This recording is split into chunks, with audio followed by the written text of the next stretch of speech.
Rawi, Yes po. Yes po. welcome to the outside world and welcome to GMA Integrated News Interview. Thank you po. Maraming salamat Happy to po. be here. Alam mo, excited akong ma-interview kayong dalawa kasi, well, exciting naman kasi ang naging journey nyo, 100 plus days Opo. sa loob ng bahay ni Kuya. I'm sure, nung habang nasa loob kayo, no, marami kayong na-discover, hindi lang doon sa mga ka-housemate nyo, doon sa mga housemates na iba, kundi tungkol sa mga sarili nyo. Opo. I'll start with Will. Anong na-discover mo sa sarili mo? Napakarami po, actually. Pero, ito po talaga yung pinaka-tumatak sa akin. Sobrang introvert po kasi ako before coming inside the house. And na-realize ko na parang gusto ko mabuhay ng walang regrets po. Kaya parang make the most out of everything. Kumbaga, kung meron man po akong ginagawang isang bagay, gusto kong ibigay talaga yung 100% best ko. And yun yung something na naging proud talaga po ako kasi ang laking growth po nun para sa akin. Lalong-lalo na being in this industry for 11 years na talagang mahihain lang po. Kaya nakakatuwa. 11 years, no? Yes po. Wow. Oo, child star ka pa, no? Ikaw, Ralph, anong na-discover mo sa sarili mo? Ako naman po, siguro po yung pinaka-important lesson po sa akin talaga sa loob is how to manage my emotions. Kasi usually dito po sa outside world, very closed off po ako.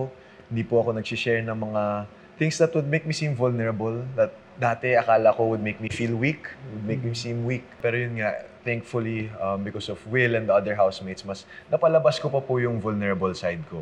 And I was able to really deal with all those emotions by talking about it. And I feel like that's something that's very important in this day and age kasi mental health po talaga is something na ang laking problema po talaga, lalo na sa generation namin. So just having the other housemates there to be able to have these kinds of conversations with, sobrang importante po talaga para. If I look at you from a distance, I mean, you do judo, Opo. tapos tough guy, Opo. pero may vulnerable side ka pala. Yes po. Opo. Yun po yung hindi ko napapakita usually and I mean, ayokong ipakita po. Some guys kasi, di ba, parang they shun away from it, Yes. na hindi nila pinapakita talaga. Ikaw ba, anong mas gusto mo? Ako po, that's what I learned po talaga sa loob na kailangan i-break siguro po yung stereotype ng toxic masculinity na yung mga lalaki hindi pwede umiyak, na mahina kung umiyak ang isang tao. But I feel like that just shows so much more strength in the person na mas na-acknowledge niya yung mga feelings niya, mas napapag-usapan and mas open siya sa mga ganong klaseng bagay. And I feel like sana, coming out of the house now, I hope that's not taken against us when we do that also.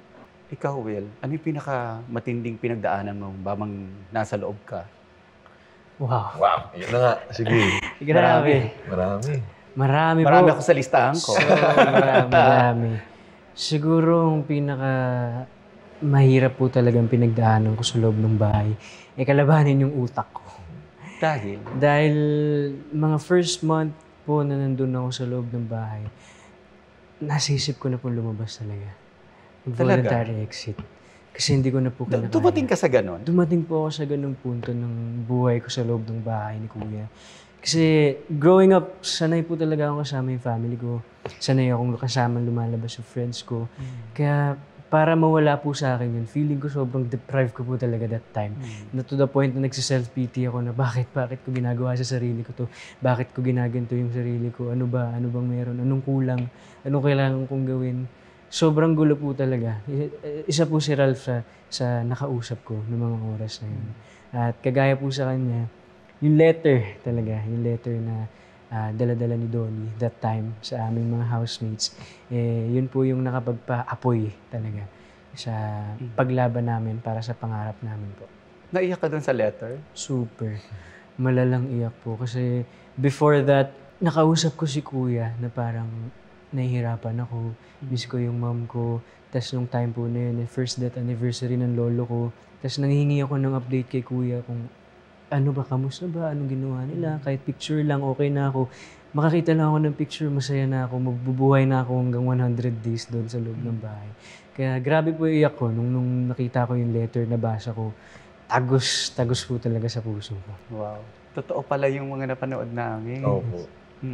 Grabe. Kasi nung napapanood namin yun, syempre, lahat kami naapektuhan din. Pero hindi namin alam, totoo pala yun. Kasi if you look back at it, grabe yung emotional, yung psychological challenge sa inyo, no? Kasi nakakulong nga kayo dun sa loob ng bahay, eh. And naging close talaga kayo. Opo. Yes, super. Yes po, super po. Kapatid po talaga. Itong si Will, you're the nation's son. Yes. Grabe. Bakit sa tingin mo yun yung naging moniker mo? Grabe. To be honest, hanggang ngayon po hindi ko rin po talaga alam. Lahat, unti-unti ko pa po talagang pinaprocess yung mga bagay-bagay, mga nababasa ko po online. Sobrang nakakataba po ng puso. Ako po kasi sa loob ng bahay talaga nagpakatotoo lang din po talaga ako. Kumbaga, pinakita ko lang po talaga yung totoong ako. At sa sarili ko pong pacing, sa sarili ko pong pag-a-adjust talaga, pag-warm up po. Kasi, I mean, I've known you for 11 years. I think a little bit longer than that. Simula nung bata ka pa. And grabe din ang pinagdaanan mo dito eh. Grabe din ang pinagdaanan ni Will. Ano? And you lost your dad at a very young age. Did it affect you? Yung decision-making mo? How you deal with things? Siguro po nakatulong po sa akin, ang naging help po sa akin nung pagkawala po ni Daddy. Mas nagkaroon po ako ng urge para tumulong sa mami ko. Since dalawa na lang po kami sa buhay. And nung time po na yun, ayoko din talaga na mahiwalay pa ako kay mami. Kasi sino po mag-aalaga sa akin nung time na yun. I mean, I have my lolo-lola naman po that time. Pero iba pa rin po talaga yung alaga ng isang totoong magulang eh. Kaya yung pinaka natutunan ko po talaga nun isa, gumawa ng isang bagay na sa tingin kong makakatulong at maibibigay ko yung magandang buhay para sa nanay ko po. Kasi yun yung isang bagay na pinapangarap ng tatay ko na gusto ko pong matupad ngayon. Since tumayo ka na, I mean, na parang padre de pamilya, no? Dahil you were a breadwinner, kumbaga, tinask mo yung sarili mo to take care of your mom. So, sa tingin mo, pinatanda ka ng mabilis than your age? I think hindi naman po. Kasi while doing... I mean, to tell you honestly, hindi ko kasi nakikita siya naglalaro. Yung, di ba? I mean, Yes, you know what I mean, right? Like, never ko siyang nakitang naglalaro, even when he was as a small kid. Opo. No? Bakit kaya? Siguro po dala na rin po talaga ng pagkamahiyain ko bilang isang tao. Pero feeling ko naman po hindi po siya talaga mas napabilis ako na tumanda. Kasi ginagawa ko nang naman din po yung bagay na talagang ine-enjoy ko lang po. Habang nagtatrabaho naman po ako, nagagawa ko naman po yung mga bagay na ginagawa ng mga kabataan. Gaya ng paglalaro sa labas talaga, pagligo sa ulan. So, masasabi ko naman po na na-enjoy ko talaga yung childhood ko. Napagdaanan ko naman po yung bawat phase ng buhay ko. Wala kang regrets? No, wala po talaga. Na, Sobrang happy po ako sa naging desisyon ko at sa pinagdaanan namin ng mami ko. Ralph, ikaw, Yes po. rich kid? Comfortable. Ganun ang po. dating mo eh. Opo. Rich kid, judo, like, kotse, ganon. Pero, was it easy? That really easy for you? Life? Ayun nga po, I was very blessed growing up. We were always comfortable. We always had what we needed and sometimes even more. So ako po very blessed, very grateful ko po talaga na ganun po yung naging upbringing ko. But at the same time, it doesn't also come without its challenges kasi ako po bilang high achiever, yun nga po, judo and nag-excel din po sa school. Knowing that I'm given this much, I also want to be able to push that much out into the world also. Na gusto ko po talaga in the best way possible, lahat ng gagawin ko kailangan po excellent. So yun po talaga yung pinaghihirapan ko, yung school ko, yung sports ko po. Pero po other than that, I was very blessed nga po na hindi ko po kailangan mag-worry to provide for my family. Sobrang swerte ko po na alagang-alaga po talaga ako. Yung mga comments nung Opo. bumalik ka sa bahay ni Kuya were Opo. really unfair. Buti na lang hindi mo nababasa. Pero how did it make you feel paglabas mo at nabasa mo yung mga yun? Ako po, I was actually ready na mabasa You yung were mga ready. comments na ganun. Because I feel like this is the first time in a while na may nagbalik bahay po as an official housemate. So, syempre po ako, prepare ko na din po yung sarili ko for the worst case scenario, which also natutunan ko po actually dun sa loob ng bahay, na hindi po talaga maganda yung palagi mangyayari. And there's always something bad that could happen. So, preparing for the worst is something that I really wanted to do also. But the fact na yun nga sinasabi po nila unfair, on some end I understand where they're coming from naman po. But for me, and sa lahat naman po na nakita ng mga housemates sa loob nung pumasok po ulit ako, I've really tried to stay consistent, to not use any information to my advantage, and really just be how I was before I left. Yun lang naman po talaga yun. Well, sa tagal mo sa showbiz, ano yung pinaka-matinding, yung pinaka-unfair na nasabi tungkol sa'yo?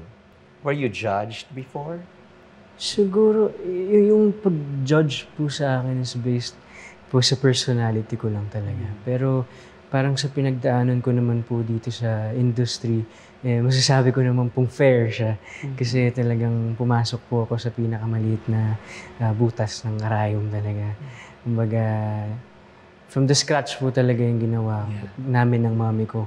Kaya siguro yung pinaka-harsh lang po talaga for me na na-hurt ako is yung, syempre as an introvert po, parang minsan misunderstood, misjudged talaga na parang masungit, suplado, ganyan. Na And you've always had that wall, no?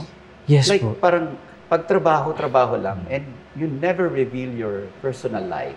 I mean, it's hard po kasi for me kasi once po na nag-open talaga ako, tapos yun nga, kagaya ng nasasabi ko sa loob ng bahay. And na-take po siya against sa akin. So parang, ever since nangyari po sa akin yun, never ko na talaga siya ginawa. Kumbaga, work from you is work. Pero kung makita ko talaga na totoo ka sa akin, papahalagaan kita. Isasama kita sa journey ko. Pero pag nakitaan kita ng hindi magandang pakikitungo, hindi po talaga ako, Kasi ako po, pinalaki din po talaga ako ng nanay ko na totoo po talaga. Kumbaga, para sa akin po kasi wala talagang rason para maging peke. Kaya, yun po yung pinaka-hate ko talagang gawin. Kaya ako, very honest po ako pag may ayaw ako. Sinasabi ko po talaga. Or it will take some time para maging okay ako sa kanya. Ralph, ikaw? Ako naman po Kasi siguro... medyo bago ka pa lang. Opo. Pero kahit bago ka, ang dami-dami ng, alam mo yun, parang pag nababasa ko minsan, totoo ba to? Opo.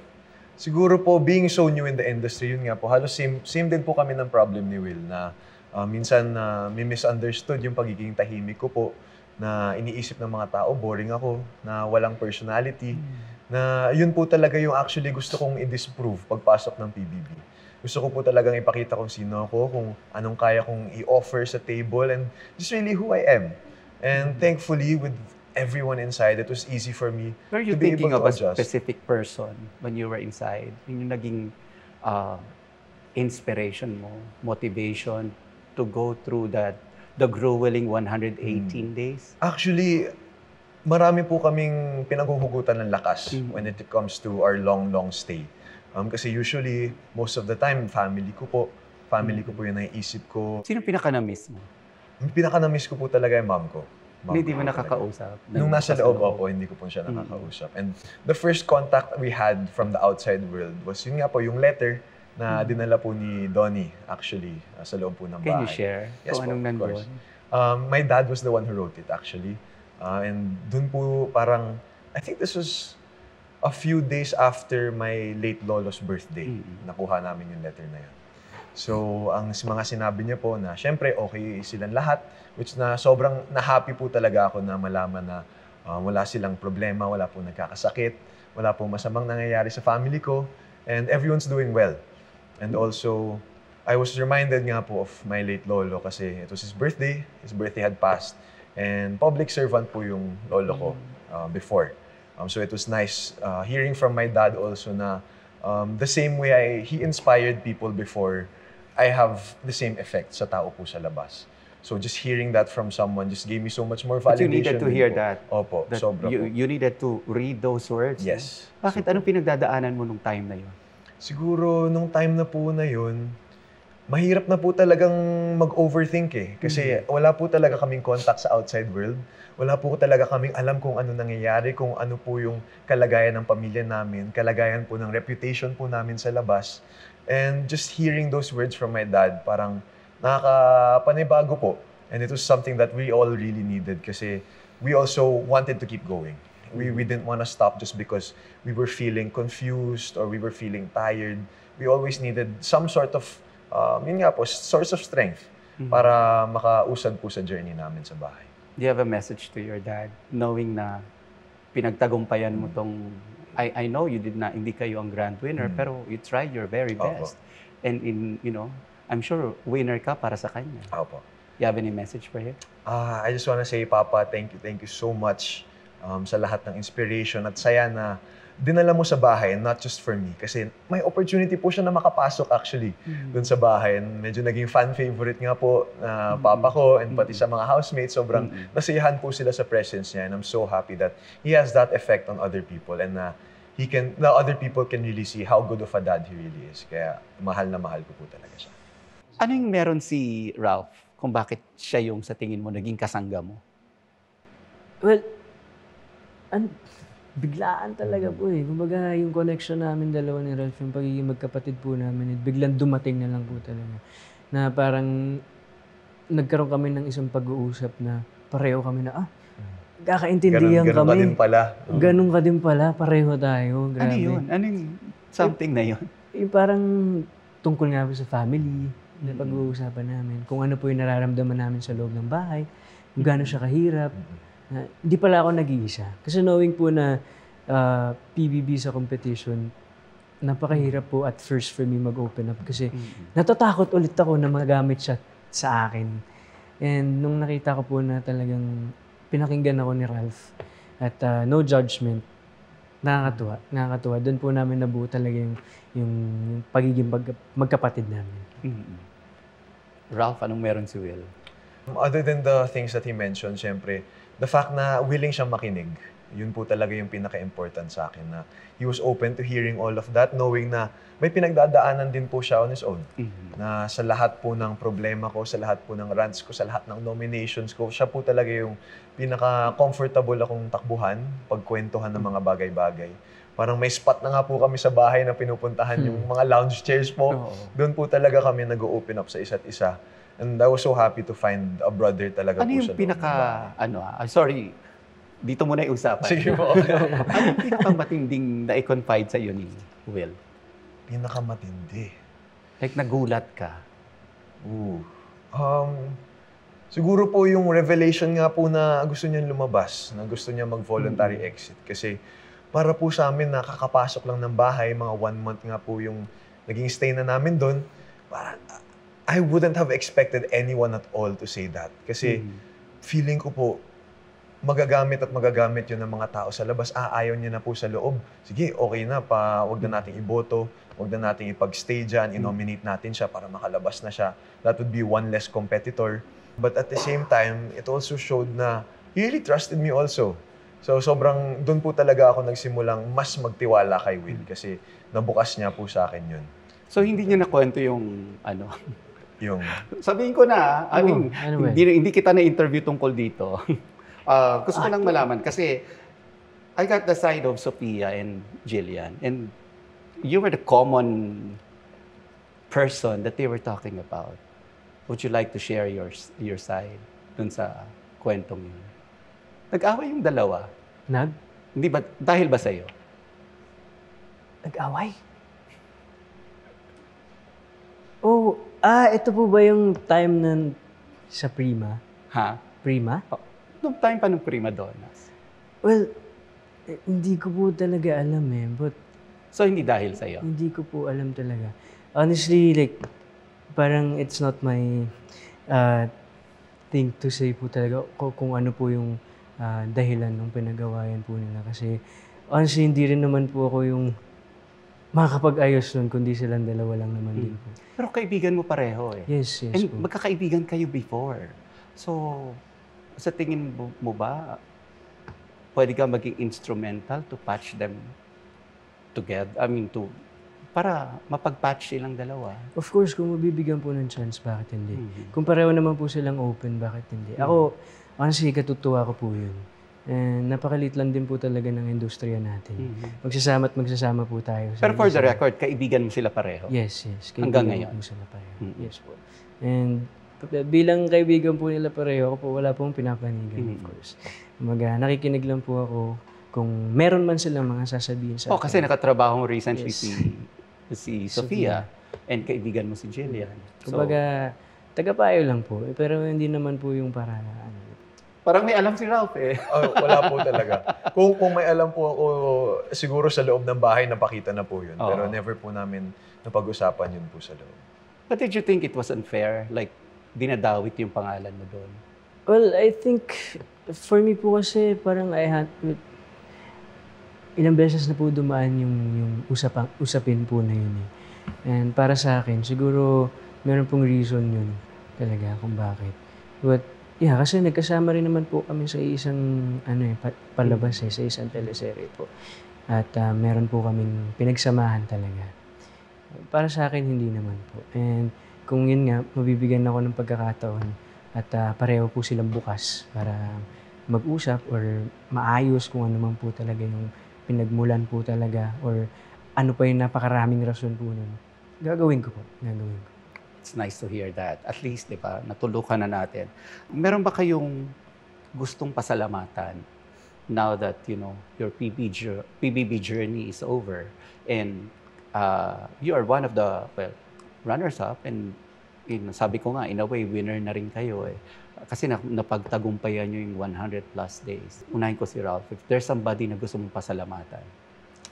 Well, actually, sobrang dami po eh. Kung okay lang po na pagsunod-sunod rin na lang. So, syempre, may ABS-CBN and Star Magic family.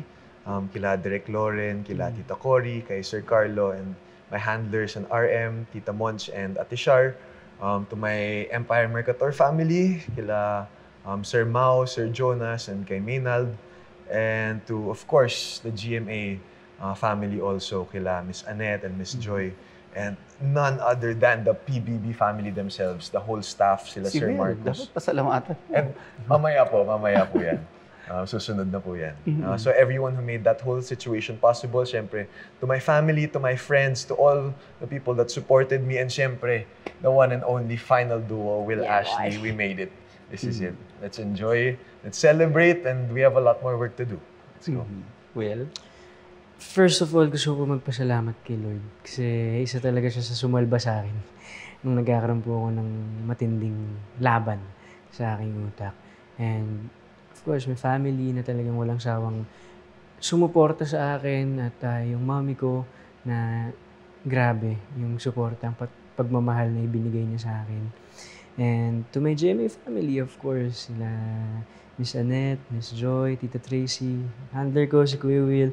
Grabe po yung binigay na tiwala ng GMA sa akin na forever ko ito treasure. And I'll do my very, very, very best po talaga para maibalik po sa kanila yung ibinigay po nila sa akin. And of course, ABS-CBN. Ipapasalamat po for sa opportunity na ibinigay nila sa akin. Kila Sir Carlo, kila Ma'am Cory, kay Direk Loren, at PBB family. Wow, grabe po yung pag-aalagang ginawa nila sa amin. Talagang hindi nila kami pinabayaan kahit na nagbe-breakdown talaga kami mga housemates eh. Minake sure nila na maging okay talaga kami, yung utak namin. And of course, yung mga taong walang sawang nagmamahal at sumusuporta po sa amin. Grabe yung warm welcome. Sobrang nakakataba po ng puso na to the point na napapatanong ako sa sarili ko kung totoo ba to.